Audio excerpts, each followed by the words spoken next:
procedure for registering SIM cards. That question will be for written reply.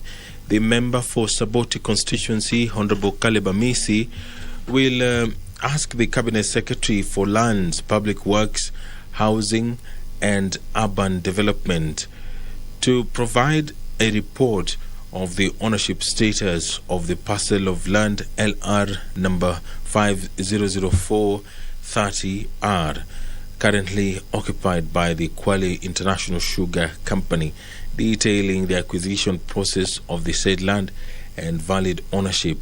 Could the Cabinet Secretary provide the governance and administrative structure of Kwale International Sugar Company, including providing the CR12 list of directors?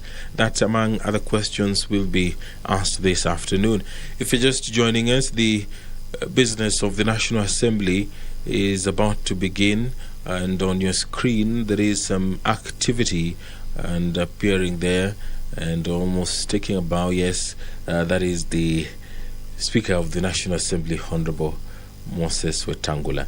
I will now hand you over for this live broadcast, which is available on Bunge TV. You can also follow it on YouTube on the go, courtesy of the Parliament of Kenya YouTube channel. My name is Edward Kabasa. Do enjoy your viewing.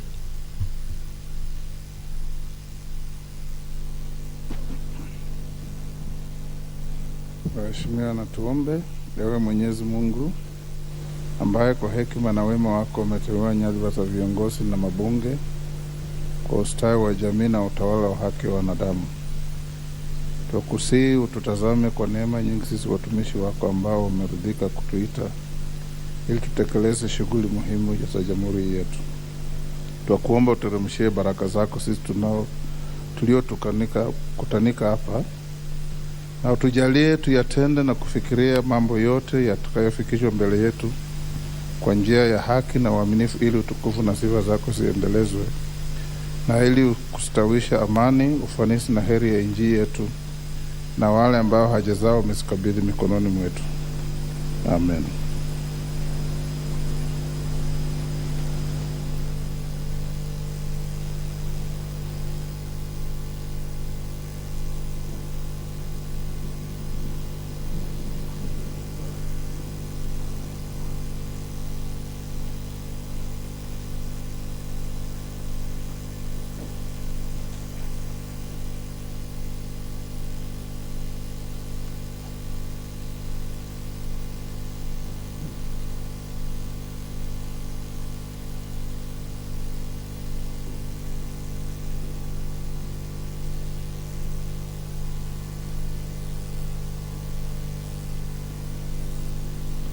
We do not have quorum yet, and the quorum there for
where are the whips?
Majority Leader, where are your whips?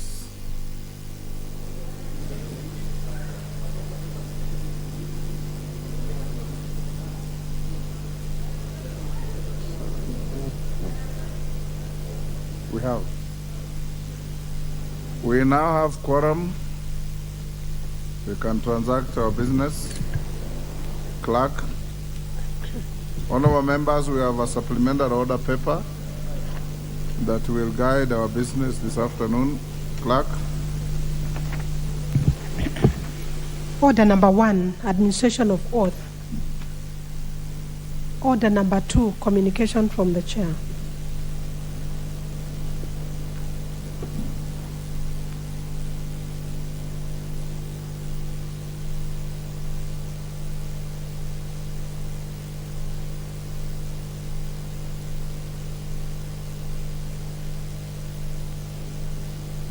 A communication and an acknowledgement.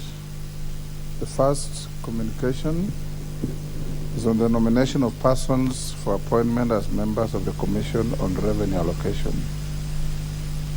Honorable members, as you are aware, the term of office of the current members of the Commission on Revenue Allocation, CRA, is set to end on 31st December 2022 in accordance with the provisions of Article 256A of the Constitution. In this regard, the appointment process ought to be concluded before the said date. Honorable members, Article 215, 2B and C of the Constitution, as read together with Article 215, 3, requires political parties represented in the National Assembly and the Senate to nominate 2 and 5 persons respectively for appointment as members of the Commission on Revenue Allocation from among persons who are not members of Parliament. Pursuant to the said provisions and having been notified of the impending vacancies, the clerks of the Houses of Parliament, by advertisements published in the dailies on 15 November 2022, invited applicants from interested persons seeking to be nominated as members of the Commission and set out the qualifications for appointment in accordance with Article 215.4 of the Constitution and Section 6 of the Commission on Revenue Allocation Act 2011. Honorable members, take your seats. The nearest available seat.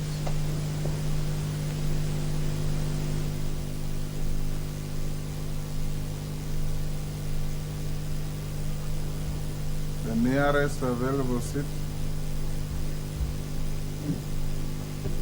Honorable members, a total of 176 applications were received, being 37 and 139 applications received by the National Assembly and the Senate respectively.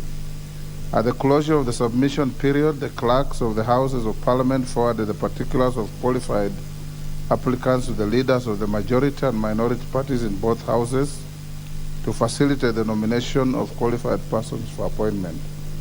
Honorable members, on Friday, 25th November 2022 and Saturday, 26th November 2022, I received communication from the leadership of the majority and minority parties conveying the nomination of the 7 persons for appointment to the membership of the Commission on Revenue Allocation in accordance with Article 215, 2B and C of the Constitution.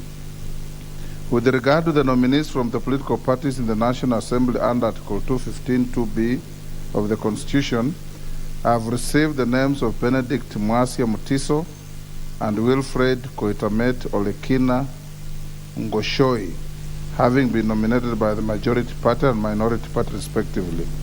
With regard to the nominees under Article 215, 2C of the Constitution, the leadership of political parties represented in the Senate nominated Jonas Misto Vincent Kuko, Dr. Isabel Nyambura Waiyaki, and Hadija Nganyi Juma. The 3 were nominated by the majority party. Dr. George Jalango Midiwo and Honorable Fatuma Gedi Ali CBS. The 2 were nominated by the minority party. Noting the close timelines and given the fact that the House is scheduled to commence the long recess on Thursday, December 1, 2022, in accordance with its calendar, I forthwith refer the names of the 7 persons so nominated to the Departmental Committee on Finance and National Planning.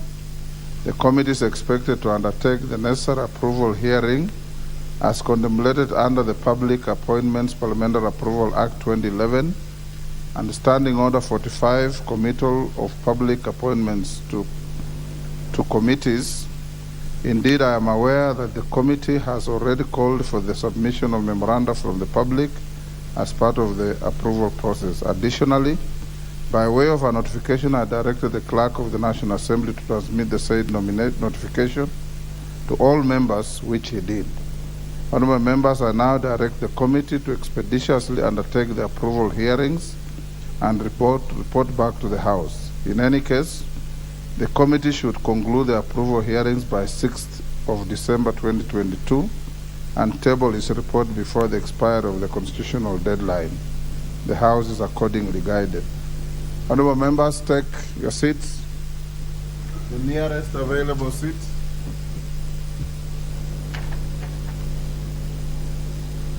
The nearest available seat. I have another communication to make. Thank you, honorable members. Honorable members, this is a recognition of a delegation from the National Assembly of Zambia. I wish to introduce to you a delegation of members of staff from the Parliamentary Reforms Program Department in the National Assembly of Zambia, who are seated in the Speaker's Gallery. The delegation comprises, and when I call your name, you stand for acknowledgement by the House. Chalema Chabala, Program Officer. Mr. Peter Tembo, Constituency Office Coordinator. Ms. Christine Zimba, Constituency Office Coordinator. Mr. Lapson Nyendwa, Constituency Office Coordinator. Ms. Daisy Siame, Constituency Office Coordinator. And Mr. Pride Mundea, Constituency Office Coordinator.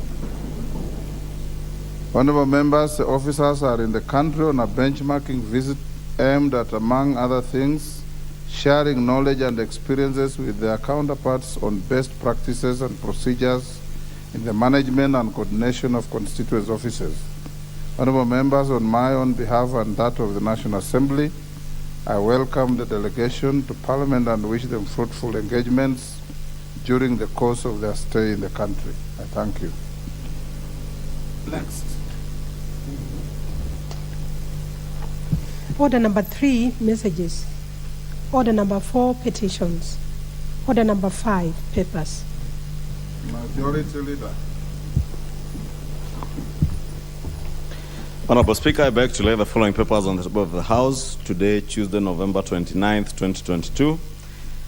One, special audit report of the Auditor General on the contracting process for transportation of cargo via standard gauge railway by Kenya Railways Corporation.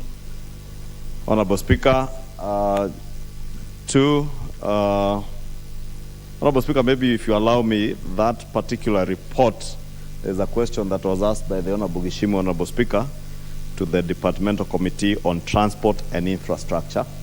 And the answer lies in that report, Honorable Speaker, and therefore direct that it be referred to the Departmental Committee on Transport and Infrastructure. Because that question was only asked on Thursday. So directed.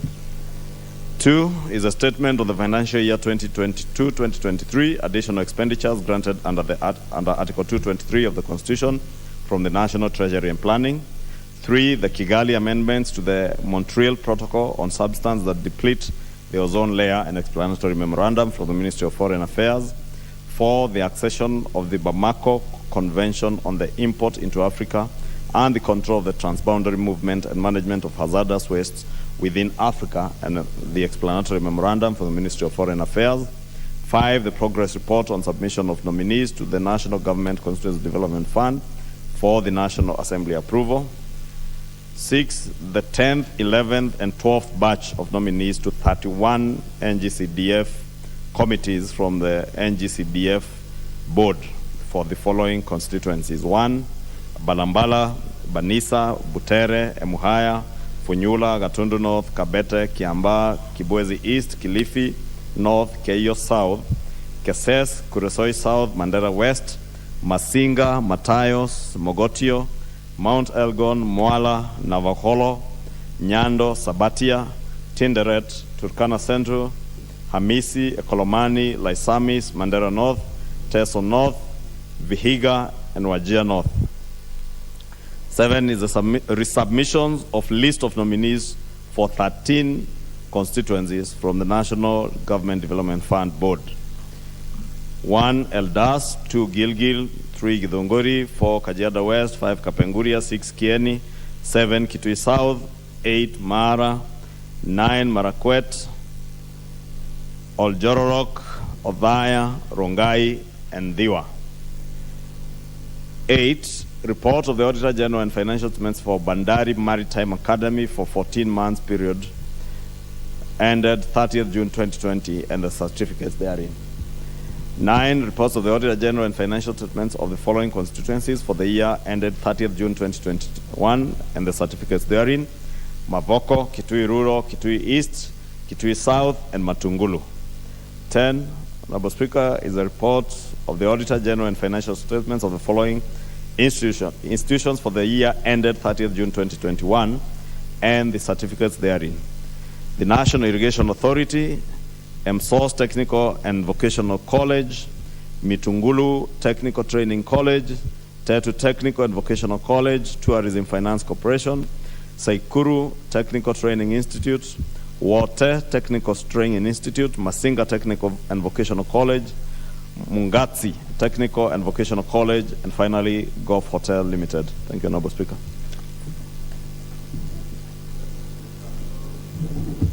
That report is not ready. We'll indulge you to the next sitting. Next, Chairperson, Select Committee on National Government Constituencies Development Fund. Mr. Speaker, I beg to lay the following paper on the table of the House Tuesday, November 29. Report on the Select Committee on National Government Constituency Development Fund on list of nominees to the National Government Constituency Development Fund for 103 constituencies. Mr. Speaker, beg to lay. Next, Chairperson, Budget and Appropriations Committee.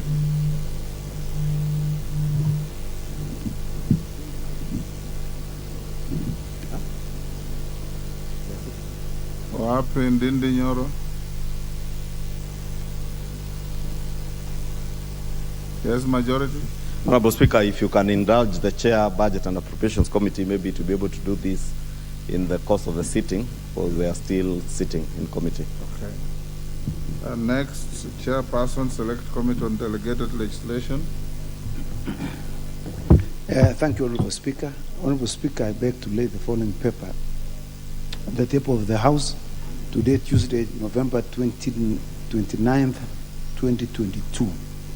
Report of the Select Committee on Delegated Legislation on its consideration of the Public Finance Management Financial Inclusion Fund, famously known as ASLA Funds, Regulations 2022, Legal Notice number 213 of 2022.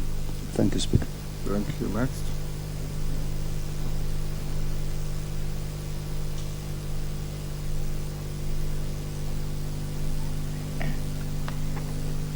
Order number 6, notices of motion. Honorable Deputy Speaker, I believe this suffers the same fate. We'll indulge you to the next sitting. The next, Chairperson, Committee on Delegated Legislation, Honorable Chepkonga. Honorable Speaker, I beg to give notice of the following motion: that this House adopts the report of the Committee on Delegated Legislation on its consideration of the Public Finance Management Financial Inclusion Fund, famously referred to as ASLA Funds, Regulation 2022, laid on the table of the House on Tuesday, November 29th, 2022, and pursuant to the provisions of sections 24, subclause 4 of the Public Finance Management Act 2012, approves the Public Finance Management Financial Inclusion Fund Regulations 2022, published as legal notice number 213 of 23rd November 2022. I thank you, Mr. Speaker. Next, the Chair's Select Committee on NGCDF, Honorable Musa Sirma. Mr. Speaker, I beg to give notice of the following motion: that this House adopts the report of the Select Committee on the National Government Constituency Development Fund, laid on the table of the House on Tuesday, 29th November 2022, and pursuant to the provisions of Section 434 of the National Government Constituency Development Fund, Act 2015, and paragraphs 5, 2, and 10 of the National Government Constituency Development Fund, Regulations 2016, approves the list of nominees for appointment to the following 103 constituencies and of the National Government Constituency Fund. Thank you, Mr. Speaker. Thank you. Next.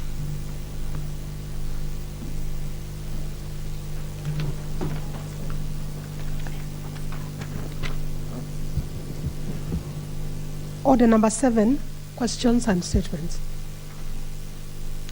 Member for Garissa Town, Amina Udogun. Garissa County. Member for Garissa County. The women representative. We'll put it aside. Next, member for Saboti. Honorable Caleb Amisi.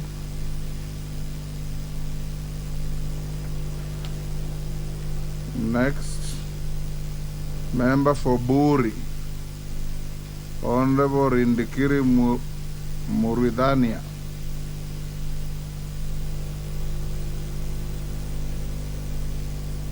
The next, question 055, I'm informed the questioner requested for deferment, it's deferred. Next, question 076, nominated member, Umulher Harun.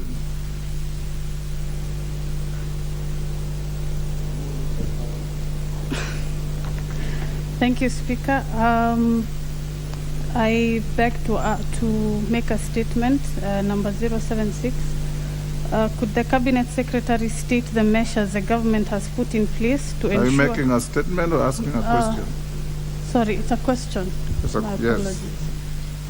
Could the Cabinet Secretary state the measures the government has put in place to ensure equal and timely distribution of sanitary pads to all schoolgirls in rural areas? And question 2, what plans has the ministry instituted to ensure efficient and sustainable ways of addressing menstrual poverty? Thank you, Speaker. Thank you, Mheshimiwa. Chair Education. When do you bring the response? Go on record.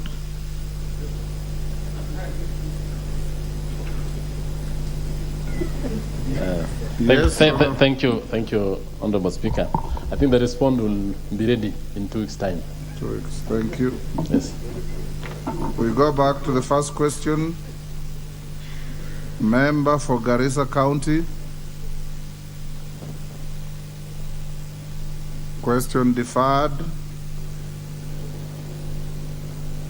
Member for Saboti. Caleb Amis. Question deferred. Member for Buri. Question deferred. That's the end of questions. Yes, Umi? Honorable Umi? Give her the microphone. You have it? The chair said he'll respond in 2 weeks, but we'll be on recess. So I'd request maybe the response comes before we go on recess. Thank you. Honorable Chair Meli, are you able to bring a response by Thursday? Not. It's a very simple question. I will. The clerk's office will forward the questions to the ministry. Then I will ask them if it is possible they can bring it before Thursday.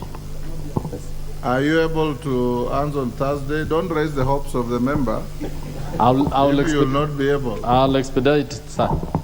So we can list it Thursday, yes. For Thursday? Yes. Okay.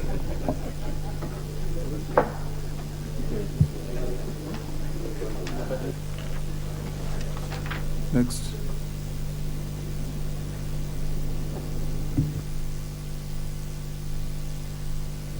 And next order, statements. Majority Leader. Incidentally, well, if you get the answer, there's no requirement that you must come and read it on the floor. You can communicate with the member. Yes.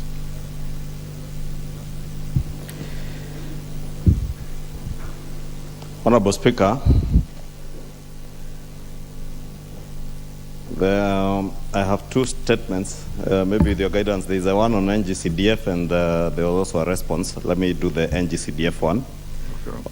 Honorable Speaker, pursuant to the provisions of Standing Order 44, 2B, I rise to issue a statement on the progress regarding the submission of nominees to the NGCDF committees from the National Government Constituency Development Fund Board for the National Assembly approval.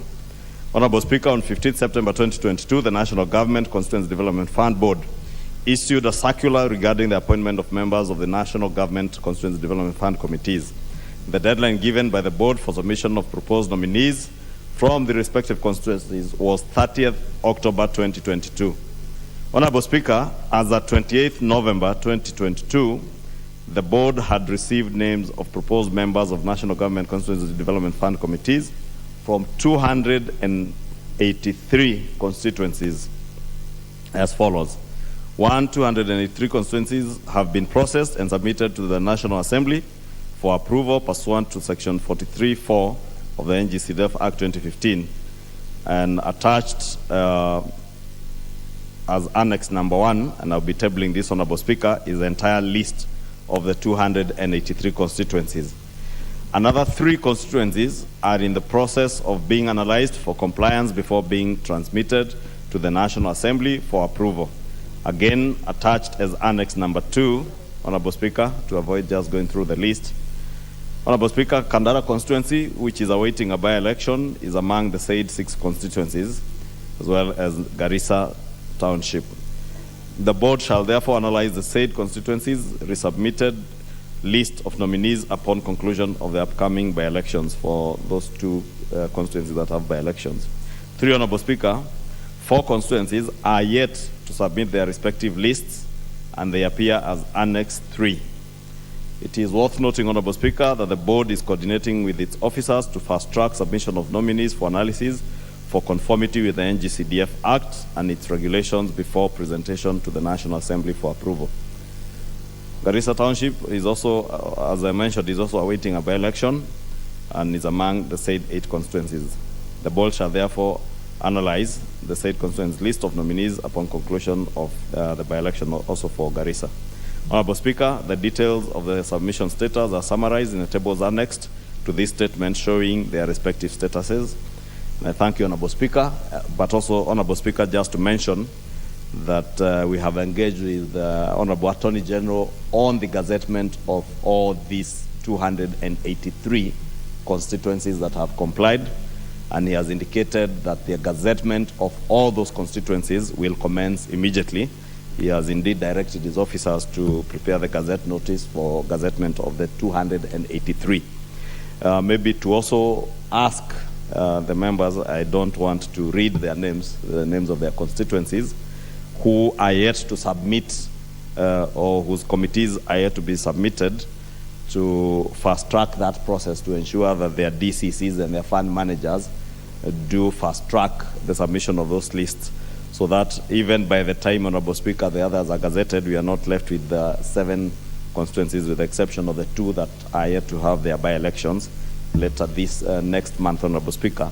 At least those that don't have by-elections and they have members representing them, to speak to their fund managers to hasten that process, so that upon gazettement, then the committees should be ready for the first disbursement of the fund, which, Honorable Speaker, I am sure members are very eagerly awaiting because of the pressure that we are all suffering from our constituents, especially on the disbursement of bursaries.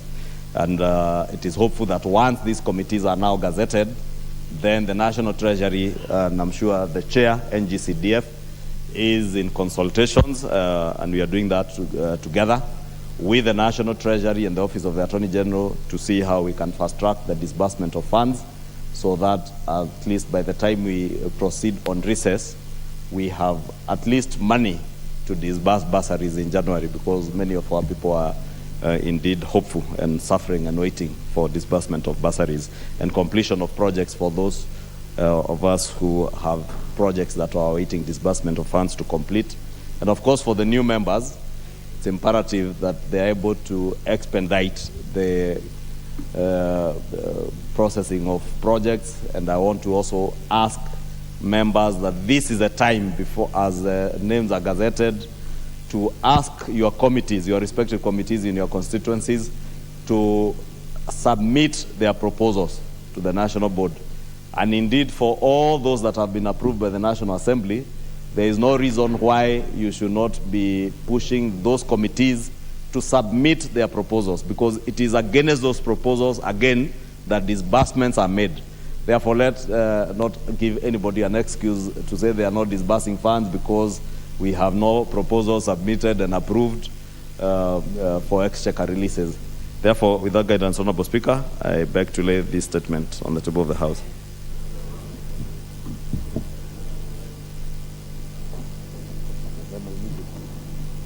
Honorable Muliungi, when you want to catch the Speaker's eye, it's not in any standing order to raise your hand. There is a button for intervention. Thank you, Honorable Speaker. Yes. If you look at your machine, yes, you'll find the button on intervention had been pressed. You are not there. Honorable Speaker. Honorable Muliungi, you are not there. I've given you the floor. Sorry, I wonder what's wrong with these machines. Being the architect and the designer of this house. Machines don't lie. You are not there, but go ahead. I wonder what could be wrong with the machines. Honorable Speaker, following what the majority leaders tabled in this house, is he trying to insinuate that the gazettement of the members of NGCDF committee are tied to the disbursement of the funds to the constituencies? Can he be clear? Because from what he has said, it looks like those members have to be gazetted before the funds are disbursed to the constituencies. Are you seeking clarification, or are you asking a question? Clarification. Or you are raising a challenge? Clarification, Mr. Speaker, sir. You are seeking clarification. From the majority. Majority leader, you've heard what the member has asked? Honorable Speaker, you know, the Honorable Muliungi knows I am good with my language, and therefore I don't need to insinuate. I state, and I made a statement. I did not insinuate anything. I made a statement detailing how many constituencies have had their list approved, the 283, the 7 that are yet to submit list, with the exception of Kandara and Garissa Township. And of course, I also indicated that we should not give anyone an excuse. And I use the word excuse. I don't know where the member was, what he was listening to. That was not to insinuate anything. It was just to say that we should not allow anybody to use that as an excuse. But of course, it's also equally important for the Honorable Muliungi to appreciate that it is not the Member of Parliament, it is the NGCDF committee at the constituency level. And it's important, even because of those who have taken NGCDF to court, to understand that it is not members of this house who manage NGCDF. It is those committees. For them to even be able to sit and expedite the utilization of NGCDF funds, they have to be duly gazetted. I think that is rather clear, that they have to be gazetted for them to be able to even submit proposals to the board to use those proposals, then to make exchequer requests based on the project that are submitted. So it was just by way of advising, especially for the benefit of our new members. And the Honorable Muliungi does not qualify to be among any of the new members.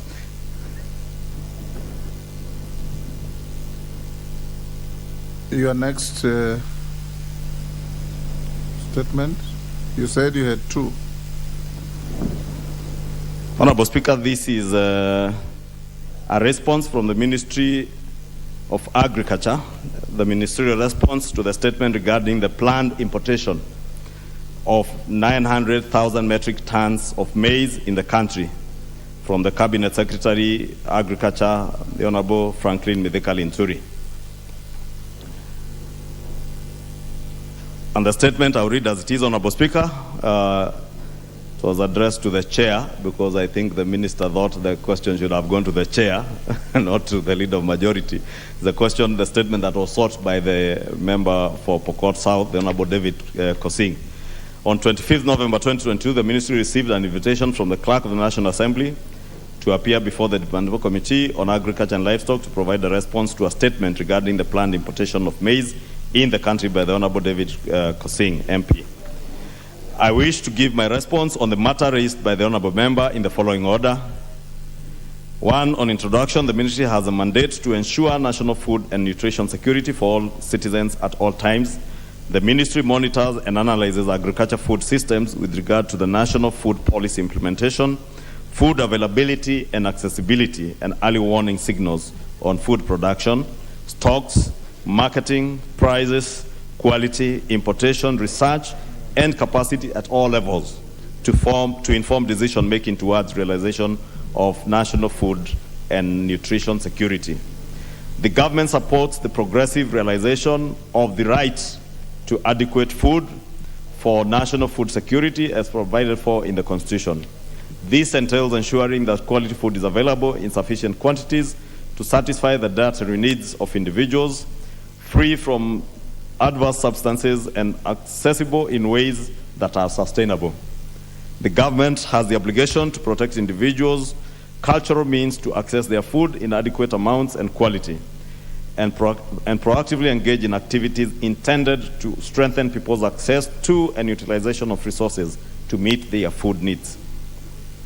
Honorable Speaker, the Ministry also acknowledges that responsible investment in sustainable agriculture and food systems is essential for enhancing food security and nutrition, and in supporting the progressive realization of the right to adequate food.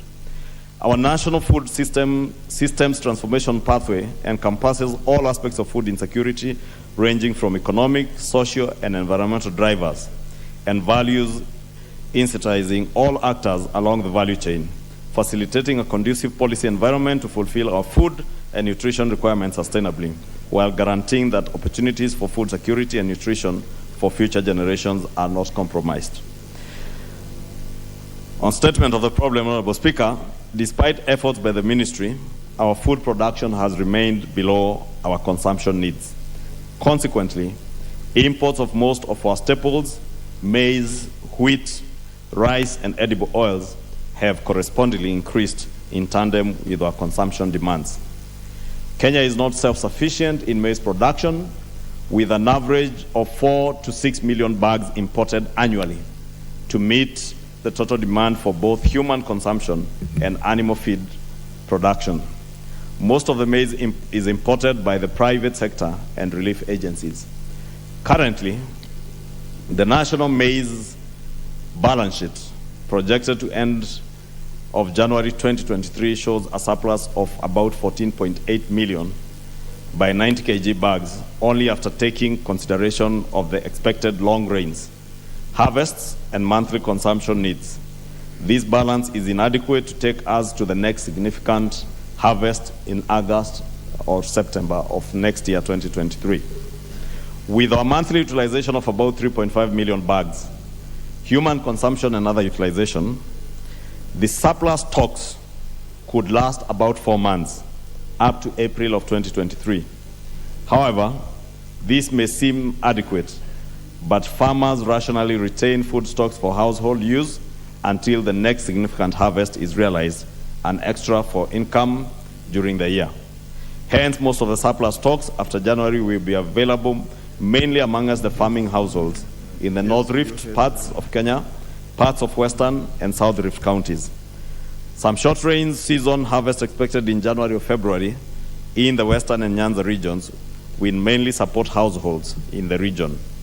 Consequently, millers in the market dependent millers and the market-dependent non-farming population may not access adequate quantities for milling and consumption, respectively. As early as February 2023, Honorable Speaker, therefore, there may be inadequate quantities both for milling and for consumption.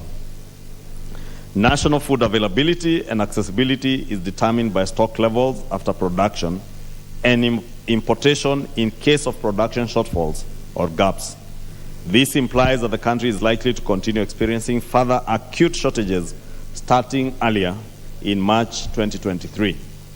Honorable Speaker, the national food security situation may seem stable in most counties in the medium and high rainfall areas despite notable decline in production of maize, the common staple of most households. However, the food security situation in northeastern, southeastern, and coastal ASAL regions remains precarious following 4 consecutive poor crop seasons. The available stocks may not follow effectively towards deficit areas. May not flow effectively towards the deficit areas. Hence, some areas will continue to suffer acute food shortages. In 2022, the households in need of food aid increased from 2.8 million in March 2022 to 3.5 million in April to the current 4.5 million people. As a response, the government, in collaboration with the development stakeholders, has been undertaking normal food distribution, water tracking, and enhanced school feeding program to the affected households in the most affected ASAL counties to avert hunger and acute malnutrition.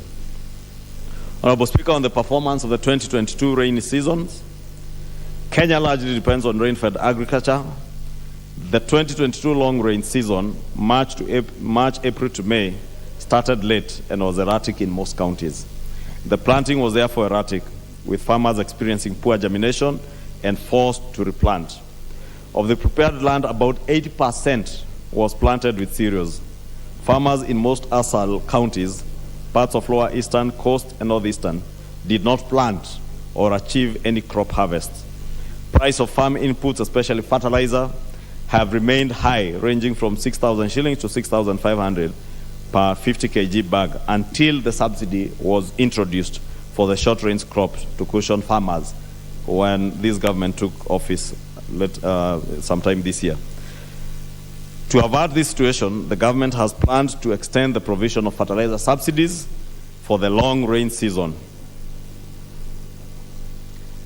The ministry has also been availing pesticides and sprayers to contain the spread of the armyworm, in addition to training of field extension officers.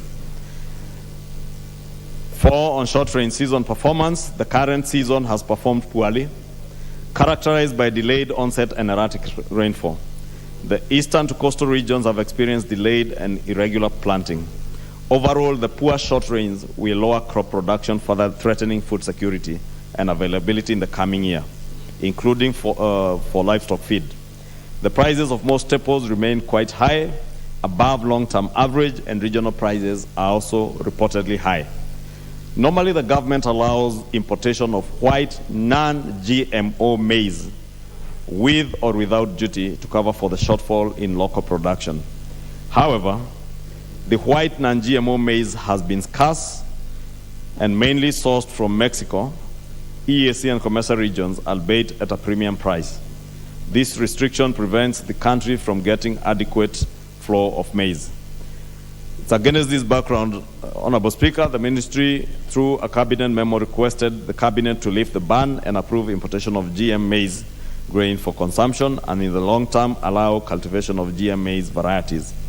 This follows the completion of safety assessment conducted by the National Biosafety Authority and variety performance evaluation carried out by the Kenya Plant Health Inspectorate Services, KEFIS.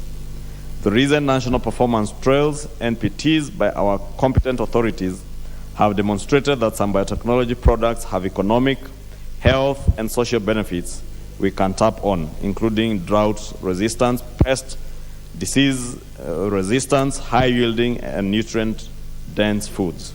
These traits could reduce the cost of production, improve nutrition, and increase farmer incomes compared to the current conventional Czech varieties. On the plan of action, Honorable Speaker, The government plans to allow maize importation from the region and facilitate further inflows from outside the EAC and COMESA regions. Another cabinet memo has been prepared to seek approval to import maize duty-free to improve availability and accessibility in good time to evade a hunger crisis in mid-2023.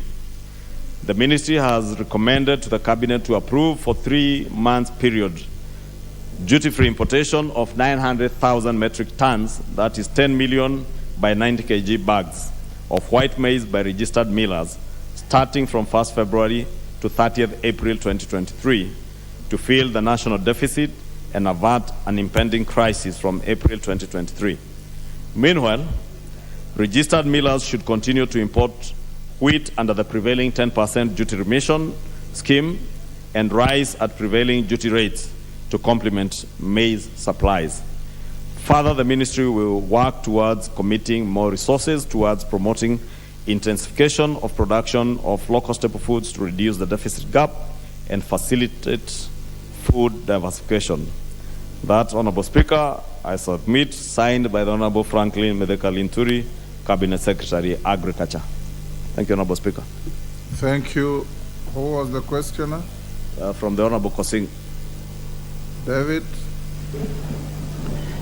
I thank you, Honorable Speaker, and I really thank you for many reasons. Number one is that you directed that this is done immediately. And I'm telling you, Speaker, millions of farmers are thanking you. On the statement, Speaker, I'm happy, I'm sufficiently happy by the response of the minister. And in short, Honorable Speaker, you know, the minister is saying the threats of 72 hours given by somebody is no more there. So farmers now can sell their maize peacefully. The minister is saying maybe they will review it in February. That is precise, Honorable Speaker. That's a responsible minister. Not the other one who was going around and issuing some unknown threats, including, Speaker, one that he said in my neighbor county, that if you don't sell your maize within 72 hours, you will feed those maize in your dogs, Speaker. You know, that cannot be a responsible minister, Speaker. Now the farmers all over the place now are aware, and this is the house of record, this is the house of the people, that the farmers can sell their maize peacefully until maybe February next year. They can review that, and mid next year, Honorable Speaker. Therefore, that statement is very fundamental, and Kenyans now know who is in charge of agriculture.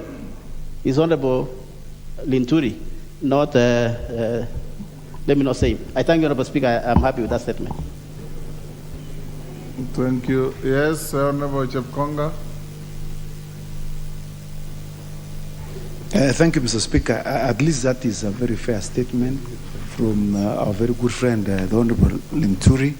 He has at least clarified the issues that were running up and down. But, Mr. Speaker, I was going to raise a different issue. You remember, Mr. Speaker, that you undertook that you will amend or this House will amend the standing orders. I know the majority leader is doing exemplary, very good in terms of presenting the statements from the minister. But it would be better, Mr. Speaker, when we hear from the host itself.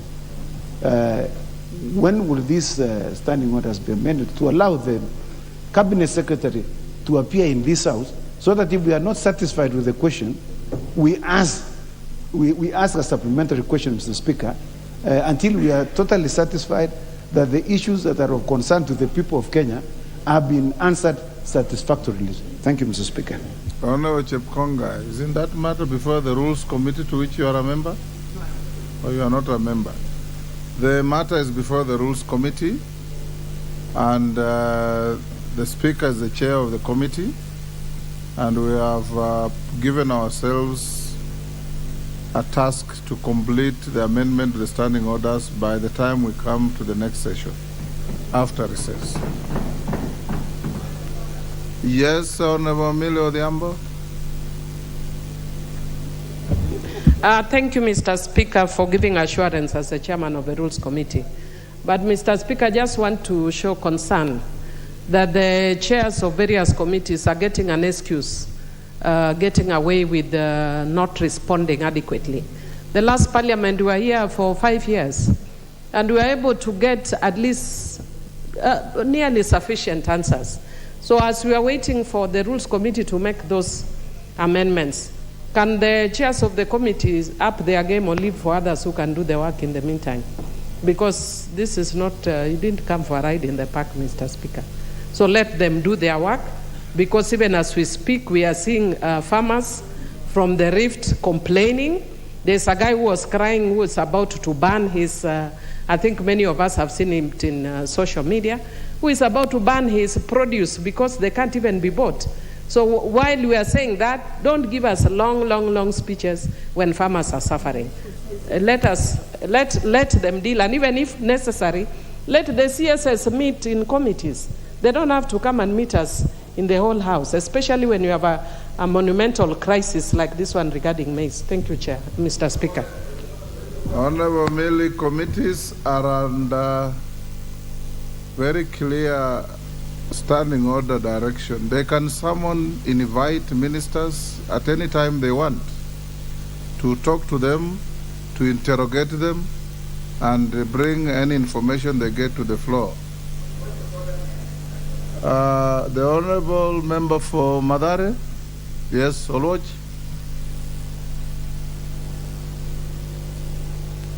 Give the Honorable Olwaj the mic.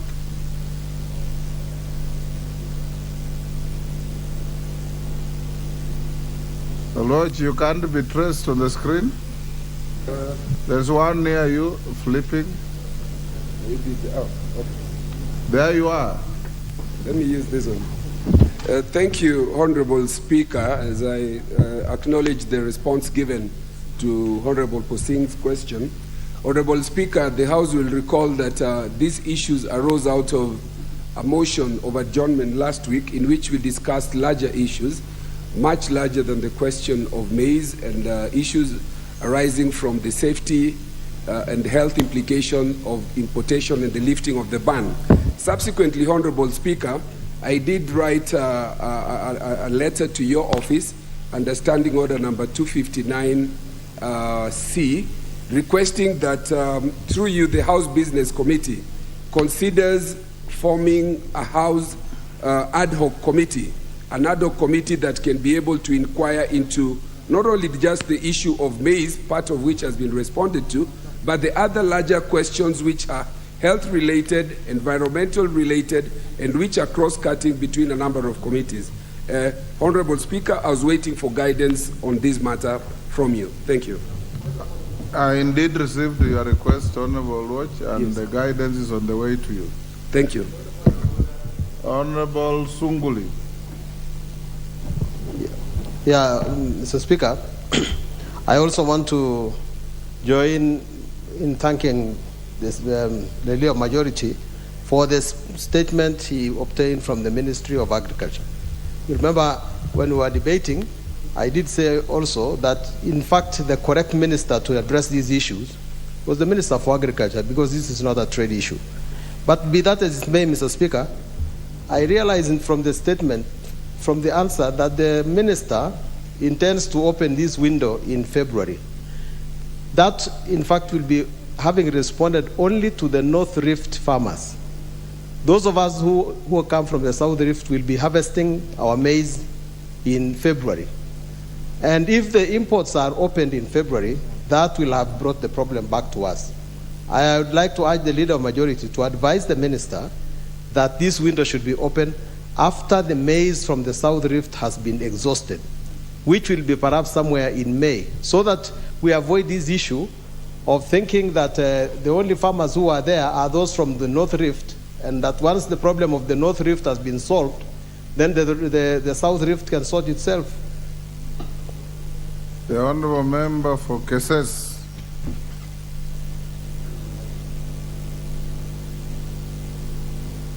Give the Honourable Member the mic. Thank you so much, the Honourable Speaker. Allow me to take this opportunity to thank the Leader of Majority for the good work he has done. He has actually demonstrated that we have a government that can listen to the plea of the people, because as of last week, the ultimatums that were being given were actually drawing farmers to a ring of anxiety. And as I was at home over the weekend, there were a lot of unanswered questions from the farmers as to what will happen to their growth. Say a case, what Millie Otiamba said, others were actually expressing their frustrations. Now, with this good answer that is settling our farmers and giving hope that the crop or the cereal will be offloaded to market, I'm looking at a situation, Mr. Speaker, sir, that the same traders, because the government has not demonstrated what modalities are they going to put in place to facilitate the actual mopping of the maize crop from farmers, meaning they are leaving to the mere mercy of the traders and the millers, the force of supply and demand. I'm foreseeing a situation where the same people who are in business and their goal is to maximize their profit, looking at the current situation that the profit situation could be thinning the expectation, what mechanism is the government going to do to ensure they also support the farmers that this maize will be mopped to the market? Is it either going to plan to open up cereals so that we can mobilize them and offload to the area of need? Because now you see the level of trade is very low. These traders can decide to go slow, awaiting 2 months. It's not far. February is not far, to ensure that they take advantage of the cheap, imported, duty-free maize. And in the long run, they succeed their business at the expense of the farmer. So my issue and my follow-up to the leader majority, probably the minister should expand to the members of Kenya, to farmers, and not only North Rift, even to the South Rift, all farmers, that indeed the government is taking a direction that is going to support them and ensure whatever farmers have in their stores, what they're harvesting, are going to reach the market within that given time frame. Thank you so much. Majority, I hope you are noting that. The Honorable Bowen.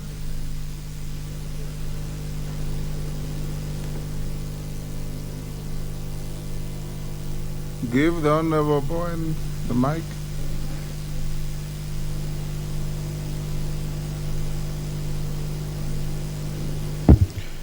Thank you, Honorable Speaker, for giving me this opportunity. And I want to appreciate the Leader of Majority for the responses obtained from the Cabinet Secretary for Agriculture, the Honorable Inturi. Mr. Speaker, the statement read by the Leader of Majority has given a lot of hope to maize farmers in the country. Mr. Speaker, for the last 1 week, there's been a lot of frustrations across the country. Because the statements made by the Honorable Moses Kuria, the CS for Trade, was really very frustrating, telling farmers they need to harvest within 72 hours or their maize will not be purchased by the government. Again, number two, the Honorable Speaker, there's been a kind of a deliberate attempt to kill the production of maize in this country. Mr. Speaker, in the last Parliament, and especially the last supplementary budget, there's been no a single coin which was allocated to the strategic grain reserve to purchase maize from the farmers. Mr. Speaker, we are the government went out campaigning on what is called the guaranteed minimum returns. We told our farmers we don't want to subsidize consumption, we are going to subsidize production. But after subsidizing the production again, and we have a very good produce, we are again frustrating the same farmers that we are not going to buy from you, we are going to import from, I don't know from where. Mr. Speaker, many Kenyans, as we speak, are dying of hunger in the northeastern and many parts of the country. We have also got some even funds. There are a lot of donor funds which has come into this country to help those people starving because of famine. Why can't we use that money to purchase and mop all the maize in the North Rift and have those farmers get money? So I want to support the position taken by the CS Cabinet Secretary and ask the Cabinet Secretary to continue engaging and encouraging farmers so that in future we are not going to again to see any Kenyan dying because of hunger. Number two, Mr. Speaker, on a different issue, which you talked about the amending the standing orders for the Cabinet Secretary to appear before this House and answer questions to members. Sometimes that part I don't understand, Honorable Speaker, because the Article 153 of the Constitution, Sub-Article 3, that provides an express that the Cabinet Secretary must appear before this House to answer questions, Mr. Speaker. So I seek your clearance if that is clear. Thank you. It doesn't say they must appear before the House. That's why we want to amend the standing orders, Honorable Bowen. The member behind Honorable Bowen, that's Honorable behind Honorable Bowen. Yes, please. Member for Kieni. Sorry, I was not seeing you clearly. Member for Kieni, please. Thank you, Mr. Speaker, sir. Just ask one clarification or one comment. I can see 2, 3 others who want to say something. Mr. Speaker, sir, I have not had a chance to speak in this House, so maybe you give me the opportunity for a maiden speech, because I have not had one. You can't make a speech in the course of a question. Maybe I start guided to learn. I start guided to learn. Yes.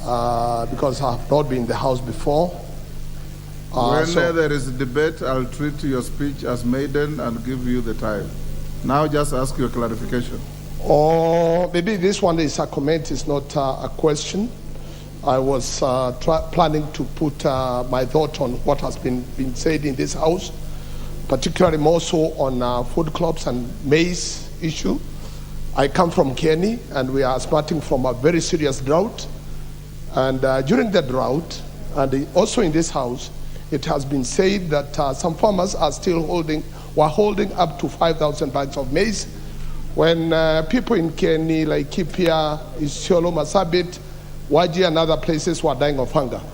Mr. Speaker, sir, I thought this is one time that in future, farmers holding maize and other Kenyans dying, this House should not be a house of protecting those people who fail to give their produce to the market for sale.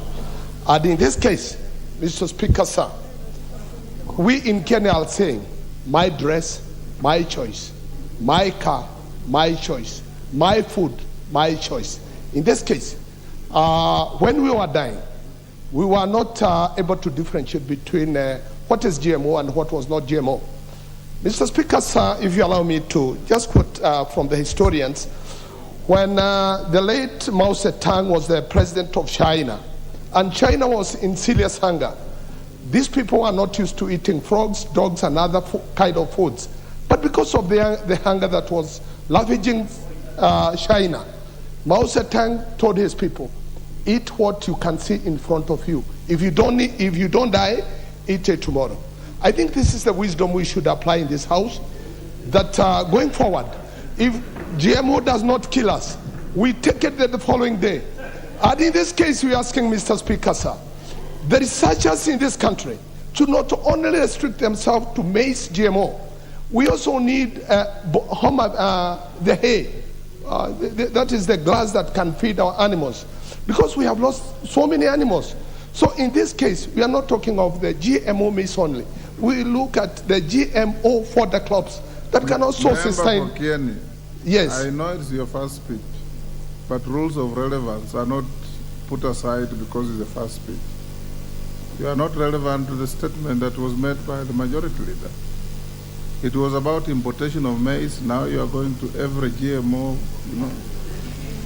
I was suggesting that we be allowed to import the GMO maize for consumption when need arises. And in this case, we are still in hunger, not hunger. We are still in hunger. We can still continue eating that maize. Thank you. A member for Kipkelion, sorry, there is a reflection. I can't quite see you properly. Member for Kipkelion, 1 minute. Then Raso, 1 minute, and we move to something else. Give the member for Kipkelion the mic.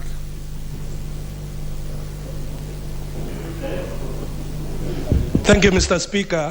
While I want to appreciate the response from the Leader of Majority, I want to ask that the government treats this particular season when this crop was farmed, Mr. Speaker, as a unique season. This is the time the farmer bought fertilizer for around 7,000 shillings. And therefore, to break even and leave them to the masses of the farmers will not cushion their costs and will not cover their expenses, and the farmers will incur a lot of losses. Mr. Speaker, I was seeking that the leader of majority could even seek to advise the ministry to bring a supplementary budget to help these people mop up the maize and store it in the strategic grain reserves. And after mopping up in the North Rift, they mop up in the South Rift, and then assess the need and the balances that the nation requires, and then import on the basis of informed information, Mr. Speaker. That is my clarification. Thank you. Russell. Thank you very much, Honorable Speaker. Yes. Honorable Speaker, I want to thank the Leader of Majority for his response. But the more you listen to honorable members, the more you see that we live in two different countries. A country where half is hungry, a country where half is hoarding, and telling the government, don't bring in maize. So what happens to those who do not have food? I think going forward, what the minister should be guaranteeing this country is that there is enough food in the country for those who have ability to purchase, that they're able to purchase, and those who the government is able to provide relief, there's enough maize in the market. Secondly, I think the issue here is about production. What the good minister should go ahead and say is that going forward, there's enough subsidies for higher production so that the farmers don't sit on bags of maize. Thank you, Honorable Speaker. Last, Ruku.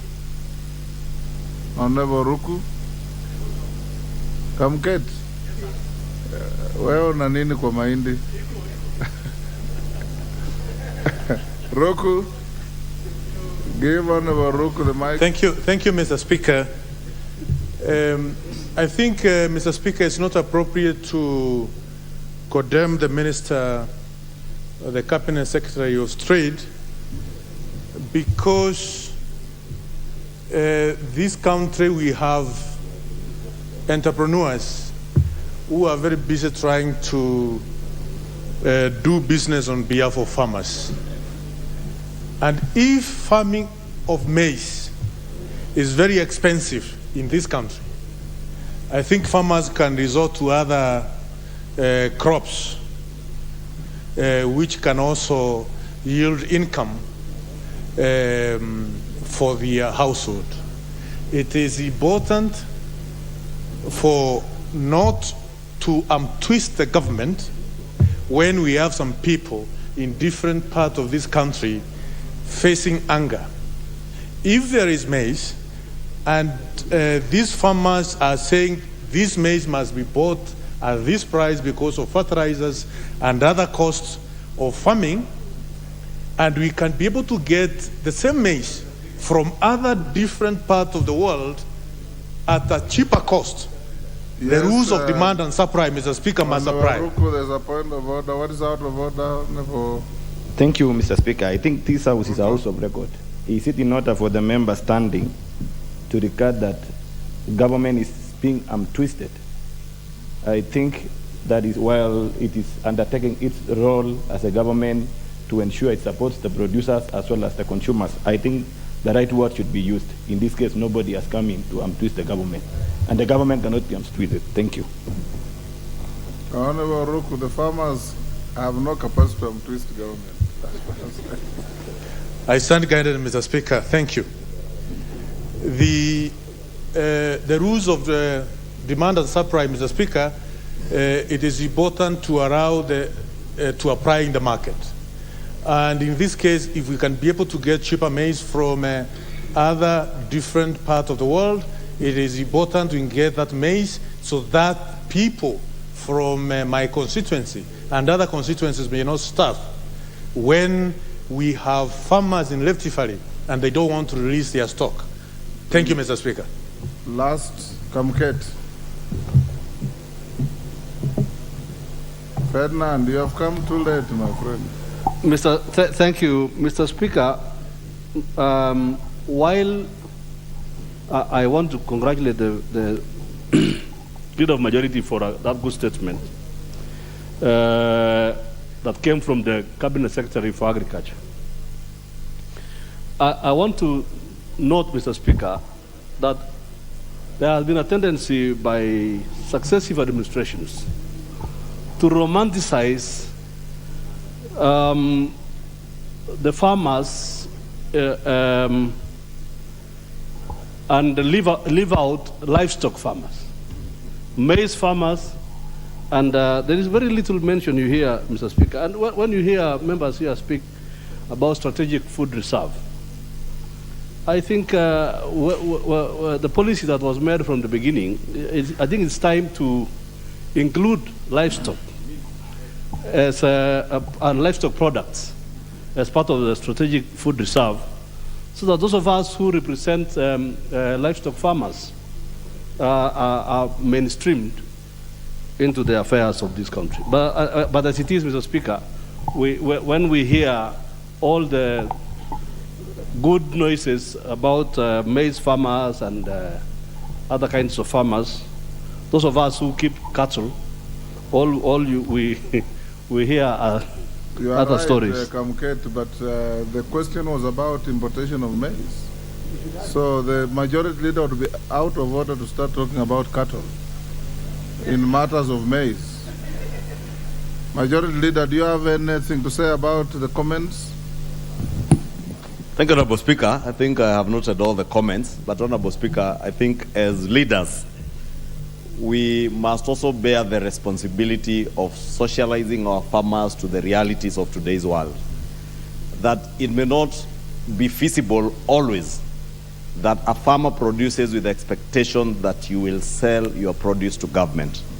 And we must be able to produce with the expectation that you release that product to the consumers and the market, and allow the market forces of demand and supply to determine the prices of commodities. Therefore, Honorable Speaker, what government should do, and I think the CS has alluded to that, is to ensure that we are able to allow farmers to produce cheaper by making available cheaper inputs and extension services, that we make sure that not just our maize farmers, even our livestock farmers, and Honorable Kamket says, are able to access cheaper pasture, as the Honorable Shieni was saying, so that farmers produce cheaper and allow the forces of demand and supply then to determine the cost of our produce.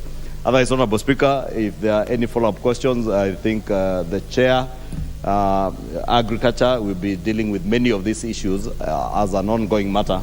But I really want to encourage ourselves as leaders to speak to our farmers, to socialize them to even the diversification of food crops. You do not have to necessarily grow maize. You can do other crops. You do not have to grow rice, where those who are just doing rice, you can diversify to fish or other things that even we socialize our own communities in terms of what foods to consume. Because maize being our staple food and rice and wheat, Honorable Speaker, if we all rely on that food crop, then we make the demand very high. And therefore, that's why even farmers end up suffering, because you are not able to meet the demand that is there, or rather the supply is restricted, and prices then get out of control. With that, Honorable Speaker, I thank members for the comments. Order number 5, and I'll give the Chair budget. Chair budget. Thank you very much, Mr. Speaker, for that indulgence. As is the calendar of this House, Mr. Speaker, we are a bit busy on several issues affecting the population of Kenya, and that is why we could not make it at the appropriate time, because, Mr. Speaker, the Budget and Appropriations Committee was meeting by that time to consider several issues. And therefore, Mr. Speaker, Honorable Speaker, I beg to lay the following paper on the table of the House today, Tuesday, November 29, 2022. the report of the Budget and Appropriations Committee on its consideration of the county government's additional allocations, number 2, Bill, Senate Bills number 4 of 2022. Thank you. Thank you, Mr. Speaker. Other honorable members, I have a further communication to make on the resumption of vetting of nominees for appointment as principal secretaries. Honorable members, you will recall that on 15 November 2022, the Employment and Labor Relations Court in Constitution Petition number E186 of 2022, Dr. Magare Gikenyi versus the President of the Republic of Kenya and 55 others, and in Constitution Petition number E192 of 2022, Law Society of Kenya versus the National Assembly and 4 others, granted ex parte conservatory orders temporarily staying the vetting process in respect of nominees for appointment to the position of principal secretaries pending hearing and determination of the petitioner's application for conservatory orders. Consequently, on 16 November 2022, via notification number 02 of 2022, I directed that the vetting process be suspended pending the outcome of the judicial process. This was informed by the appreciation of the provisions of Article 3.1 of the Constitution, which places an obligation on myself and indeed the House to respect and uphold the Constitution, and in particular by abiding and upholding the rule of law. Further, I directed our litigation counsel to move the concerned courts to set aside the ex parte orders based on various legal grounds, and more particularly on lack of jurisdiction on the part of courts to interfere with active parliamentary processes. Accordingly, the National Assembly challenged the court's power to hear and determine the case on the ground that the petitions were in contravention of the constitutional principle of separation of powers, as they were inviting the court to determine a matter under the exclusive jurisdiction of the National Assembly under Article 155(3)(b) of the Constitution and the Public Appointments Parliamentary Approval Act 2011. Honorable members, in its ruling delivered today, Tuesday, 29th November 2022, the court agreed with the National Assembly's submission that the doctrine of separation of powers, as provided for in the Constitution, ought to be respected and upheld at all times. Further, the court observed that the National Assembly has exclusive original jurisdiction to first carry out the approval process before the court can interfere. The court therefore paved the way for the resumption of the vetting process, noting that the petitions were baseless, frivolous, vexatious, and premature.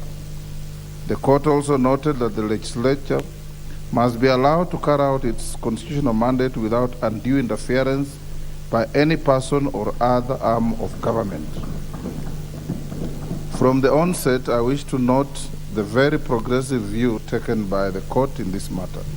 Whereas it is the constitutional right of every person to approach the courts of law, state organs must be allowed sufficient leeway to carry out their mandate without undue interference by any person. Indeed, to a keen observer, the petitioners were moved more by lack of proper information and legal guidance, and are pushed to stall a process for reasons other than national interest. Honorable members, as observed by the court, committee among the organs of the state dictates that one organ shall not interfere in a matter under the active consideration of another organ. Indeed, our own Standing Order 89 on matters sub judice prohibit referral or consideration of any matter before a court of law. In the same vein, the courts are expected to exercise restraint and refrain from interfering with matters that are active before Parliament, a constitutional concept that the court has today once again upheld in its ruling. As the National Assembly, we will endeavor to protect and uphold these constitutional principles in furtherance of the mandate bestowed upon us. Honorable members, following this ruling by the court, I wish to guide the House, the concerned committees, and indeed the general public as follows. 1. that the suspension of the vetting of persons nominated to serve as principal secretaries is hereby lifted. The committees are therefore expected to resume the vetting process immediately. 2, that all departmental committees are to conclude the vetting proceedings and approval hearings as soon as possible to allow for the conclusion of the process. In any case, noting that the House will be commencing the long recess on 2nd December 2022 in accordance with its calendar, it is expected that the committees will hasten the process and report to the House by the end of the morning sitting of Thursday, 1st December 2022, to pave way for consideration of the various approval motions by the House. I thank you. Next order.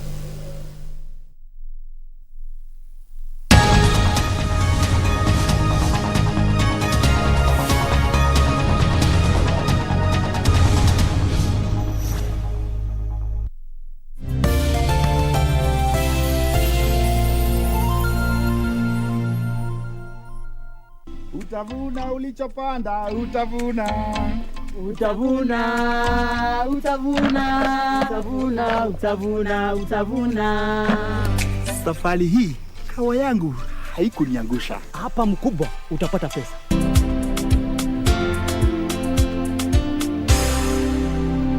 Elgon Thabiti Super NPK 22, 612 and 17, 17, 17 blends provide all essential and additional micronutrients for your plantations. Elgon Super Fertilizer is your surest partner in successful farming and is available in various packages that suits your pocket.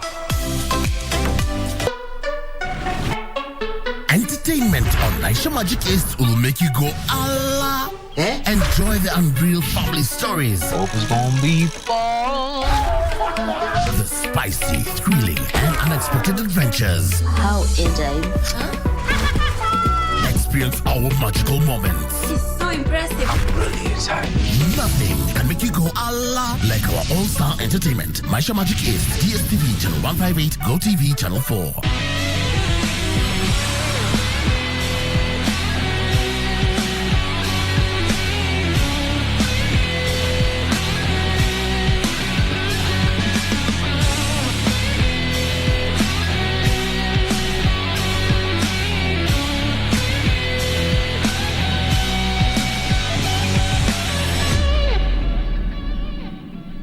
Feel the excitement. Relish every moment. Get 1.5 GB at 50 bob. Valid for 3 hours. Furahia Futa. Dial *544 hash. Make Chaguo smarter na Airtel, the most affordable network.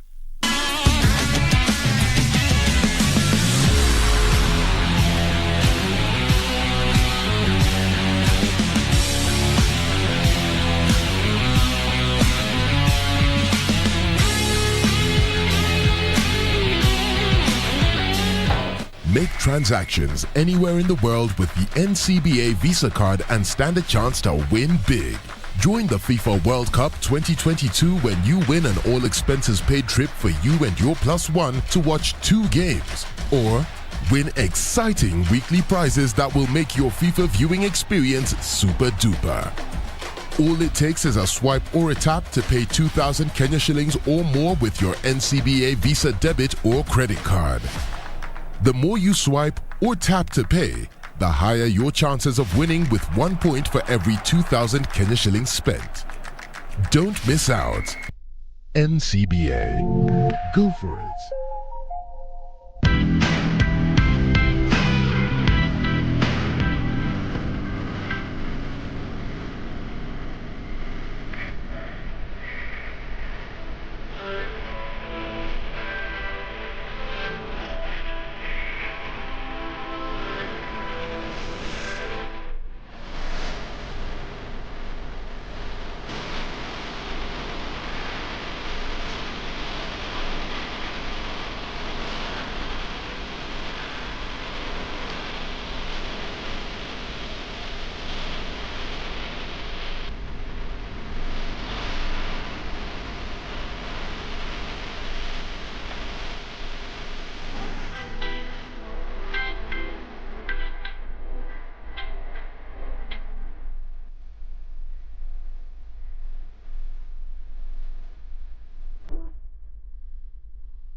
discounts ziko juu. Score the deals of the season na Team Naivas kikombe kikwetu. Kila Mkenya ni mshindi. Most affordable network. I am waiting for you. Fix.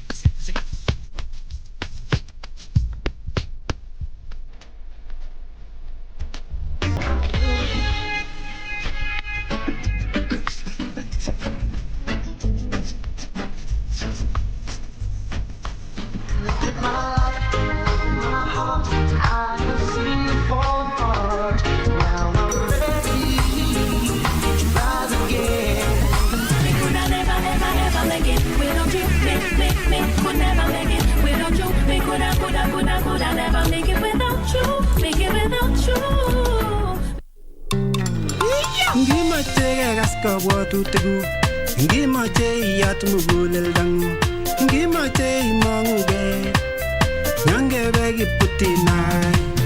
Lale, kimi kibagenge, Kitwet FM kigosin, Kitwet FM kigosin, Kitwet FM kigosin. 98.0 Kitwet FM kigosin.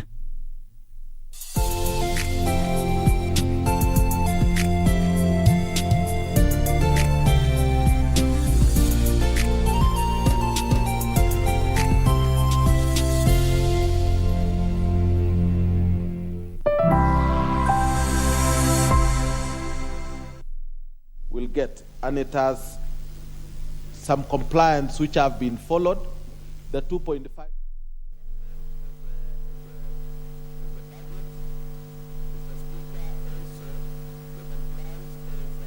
Najitosa hapa katika ulingo huu wa Dunda Qatar kukuchorea picha ya mambo yalivyo kule Qatar. Naitwa Mohamed Gaddafi. Siku moja kaniambia babu kwamba enzi zake alikuwa akiingia kwa studio kama hii anatangulia kunywa maji. Mie hapa niko na wapambanaji ambao walitangulia juisi ya papaya, kwa hivyo tuko tayari. Tunatumai kwamba pia wewe pale nyumbani umechukua kahawa na njugu. Manake unaambia utamu wa njugu ni kula moja kwa moja. Na kwa taarifa yako mtazamaji, ile taswira ambayo ilikuwa Qatar kuanzia hapo jana, tayari awamu ya makundi imeanza kudhihirika dhahiri shahiri. Angalau wachanganuzi wanaweza wakazungumza mawili matatu kuhusiana na awamu ya makundi. Nazungumza hivyo kwa nini mtazamaji? Ni kwa sababu tayari timu tatu zishafuzu awamu ya 16. Nazungumzia Brazil, nazungumzia Ufaransa na vile vile Ureno. Swali ni je, katika Afrika hii, katika Afrika, wawakilishi wa Afrika ambao tunazungumzia mataifa matano, ni nani ambaye ataweza kufuzu wa kwanza katika awamu ya mataifa?